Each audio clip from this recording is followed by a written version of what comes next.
The men Jesus Christ chose as his disciples, his apostles, were human beings like you and I, full of dreams and ambitions.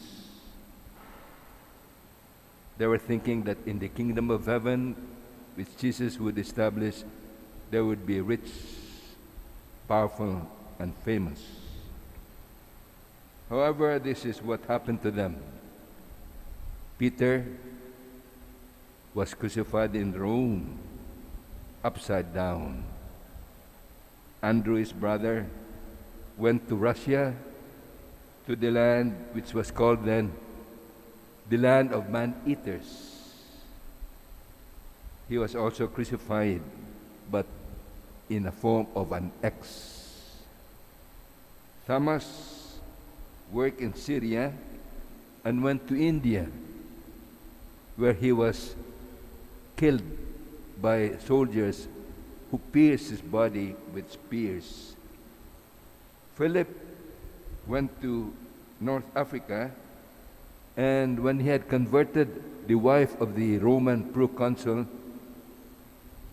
the proconsul was so angry that he had Philip put to death.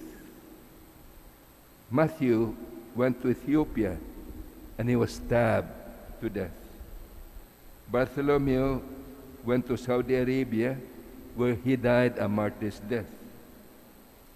James, the younger or the less, was stoned, then clubbed to death.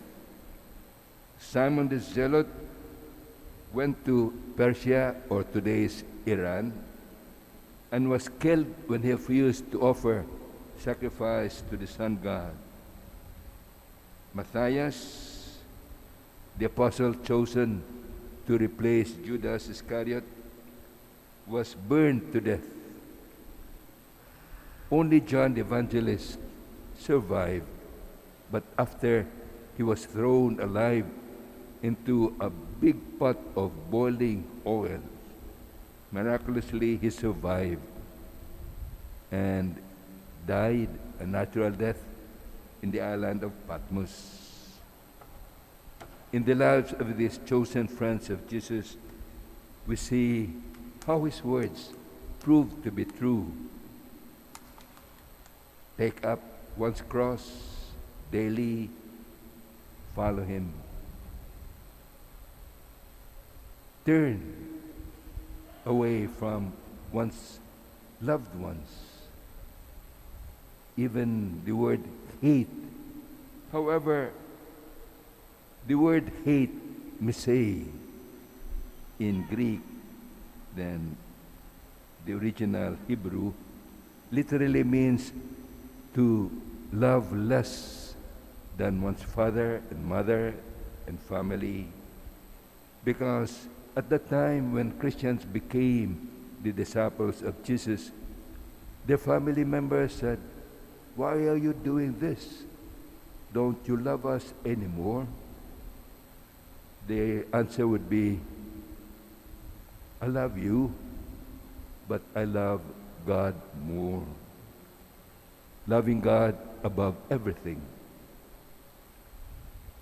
To be a Christian during those days meant to be prepared to campaign, and campaign hard, armed not with weapons of destruction, but only with the sign of the cross, as Constantine the Great did in the battle against the Roman forces in front of the city of Rome. He was promised by the sign which said, "By this sign of the cross, you shall conquer." Later on, in the 16th century, in the battle at Lepanto against the Ottoman Turks with a powerful army and navy, the Christian soldiers, outnumbered and outgunned, relied on the Holy Rosary. And this was repeated in the battle in front of the city of Vienna. My brothers and sisters, the tradition of being faithful to the Christian faith and suffering for it continues. In a study made in the last 20 years, it was said that the persecution of Christians is getting worse. In the year 2013, nearly 3,000 Christians were killed on account of their faith. Then, 2 years later, in the year 2015, 7,000 died martyr's death. And in a study made by some seminarians in Massachusetts, it was shown that every year 1,000 Christians die for their faith, and many more suffer on account of being Christians. My brothers and sisters, it is good. It is a blessing to be a Christian. Yet, there's also the challenge to remain steadfast, firm, and loyal to our faith. We might not be called to die a martyr's death, but we have to defend our faith when it comes to such issues like divorce, same-sex marriage, abortion, and capital punishment. People will look on us as strange, not belonging to this age, not being up to date.